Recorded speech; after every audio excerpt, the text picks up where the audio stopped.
No Japão, depois de décadas sofrendo em silêncio, mulheres se juntaram a um movimento em busca de mudanças nas leis de estupro. O hentai está destruindo os japoneses e não vai demorar até isso chegar a você. Você quer saber quais sites você pode assistir os seus hentais favoritos sem pagar nada? O que eles não te contam é que já teve até pena de morte para pessoas que criam e consomem um hentai. Os homens cometem assédio sexual em vários locais. Hoje, o hentai é um dos termos mais pesquisados no Pornhub e também a causa da baixa fertilidade e alta taxa de envelhecimento no Japão. O Japão registrou uma queda recorde da população no ano passado. O número de japoneses caiu pelo 14º ano seguido.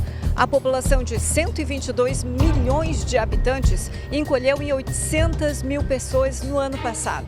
No Japão, a população de idosos chegou a um patamar recorde. Agora, veja só, 1 em cada 10 japoneses tem 80 anos ou mais. Mas será que sempre foi assim? Então, hoje você vai conhecer toda a história não contada do hentai e o seu mundo perverso.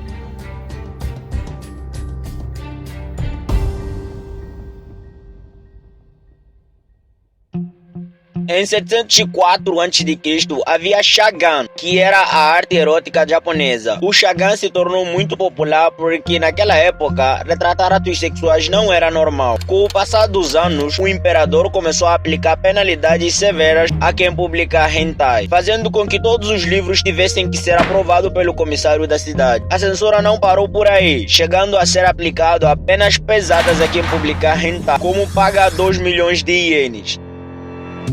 E em 1900 foi o fundo do poço para a indústria do hentai, quando foi aplicada uma pena de morte pelo imperador. E foi depois de tudo isso que o mercado do hentai morreu.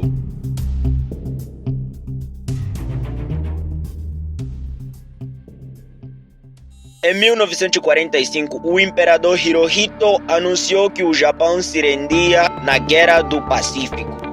Finalmente, na calmaria da brisa do mar, a interminável contenda da Guerra do Pacífico cessa, com as rubricas e assinaturas solenes.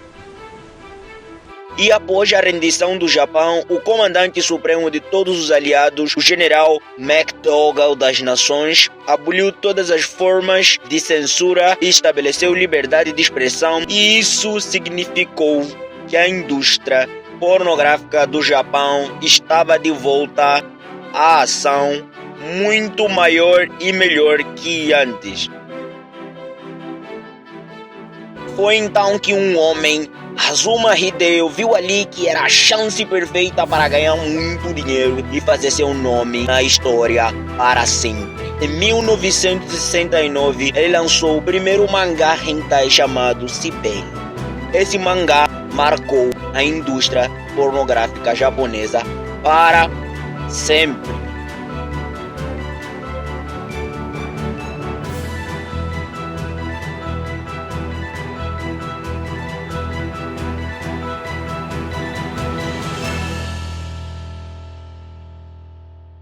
Mas antes da abolição das restrições sobre o hentai, em 1932, um homem chamado Hakasuka Kimura, na esperança de fazer o seu nome ser ouvido por todos, lançou o primeiro hentai animado, Suzumi Buni. Mas o seu plano deu errado e o seu hentai foi apreendido pela polícia quando estava pela metade e o filme nunca foi visto pelo público. Com um mini computador doméstico, uma pessoa pode organizar o orçamento familiar, controlar todas as contas e o estoque da despensa, estudar, criar jogos e brincadeiras. E com a chegada da tecnologia em 1980, em 1984 foi lançado o que chamaram do primeiro hentai, Worders Kids Lolita, com 6 episódios e todos os episódios com personagens loli, no caso personagens criança. Mas anime é diferente de mangá, então as restrições foram maiores e lucrar nessa indústria de hentai ficou cada vez mais difícil para os mangakas japoneses. Foi então que um homem muito inteligente, Toshiha Madea, teve uma ideia de gênio que mudou tudo. criar hentai usando monstros. E assim nasceu o Tentáculos Hentai. E outros como hentai com robô e animais. E à medida que o mundo virtual começou a se tornar nova realidade, Akihito Kondo, um administrador de 35 anos residente em Tóquio, acabou de se casar com um holograma. o governo japonês se rendeu e as restrições começaram a ser cada vez menores, fazendo com que hoje não precise ter nenhum robô, tentáculos ou censuras no anime hentai.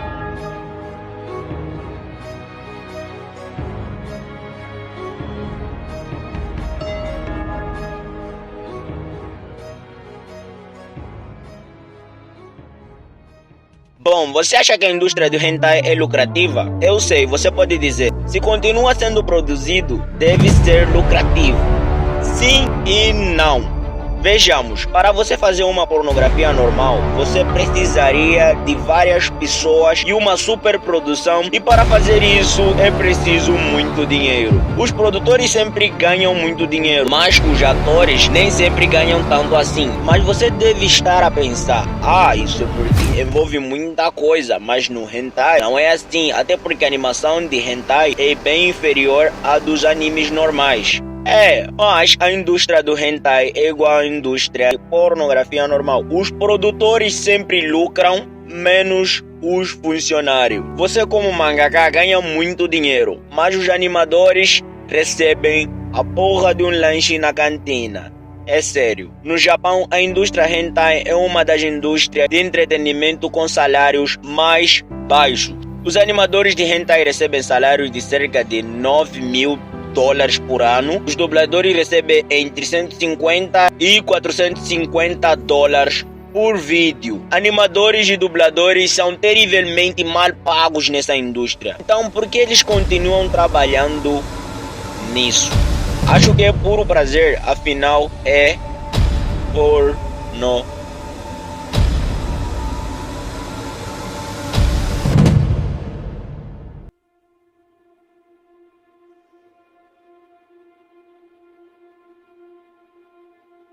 Apesar de hentai não ter muitas restrições como antes, ainda é ilegal a posse de imagens sexuais de indivíduos menores de 18 anos, com multas de 1 milhão de ienes e 1 ano de prisão.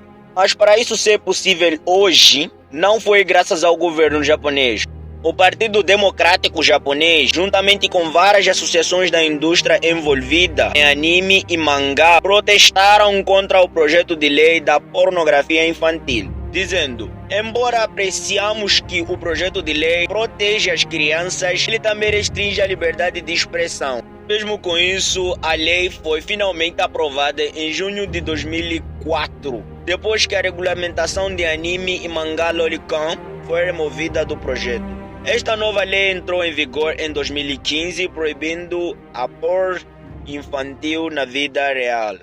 O povo japonês é mesmo pervertido. Mas por que o governo se daria ao trabalho? Por que isso tudo? Deve ser porque a animação japonesa no geral é responsável por uma parte bem grande da economia japonesa. E mesmo que o consumo excessivo de hentai pode trazer vários problemas como violência, impacto na saúde mental, dificuldades nas relações pessoais. O Japão tem uma das menores taxas de natalidade do planeta e corre risco de extinção em cerca de 5, 6 décadas por conta dos habitantes terem perdido o interesse na procriação sexual e uma porrada de coisas. E pode te tornar um estuprador de mulheres ou homens. Eles não ligam. Afinal, já houveram vários casos de estupros que simplesmente o governo japonês ignorou, como o caso do pai que estuprou sua filha dos 13 a 19 anos e simplesmente o governo não fez nada. E o caso da canadense que foi abusada no trem em Japão e simplesmente a polícia ignorou até que ela começou a fazer várias postagens no Twitter. Então me diga, por que seria diferente? Ainda mais quando eles estão lucrando com isso.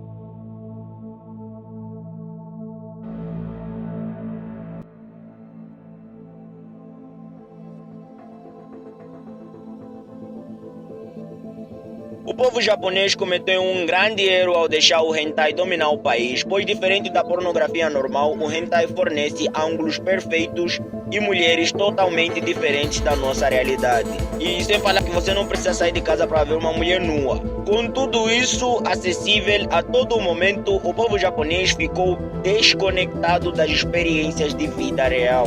Eles estão perdendo a oportunidade de construir relacionamentos saudáveis com outras pessoas, e no momento que a taxa da velhice só aumenta, a taxa de natalidade só diminui. Pois a pornografia japonesa faz o que a pornografia normal não consegue fazer: proporcionar fantasias inimagináveis. Com o poder da criatividade e uma grande imaginação do povo japonês, nasceu um câncer na sua sociedade e está destruindo a maior riqueza de um país: os jovens.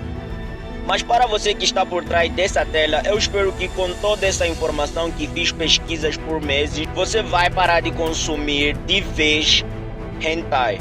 Porque isso destrói sua mente de formas absurdas. Não só hentai, toda forma de pornografia na verdade. Foram dias sem dormir para fazer esse grande vídeo, então se inscreva e não se esqueça. Eu sou Mauro e eu gosto de falar de problemas.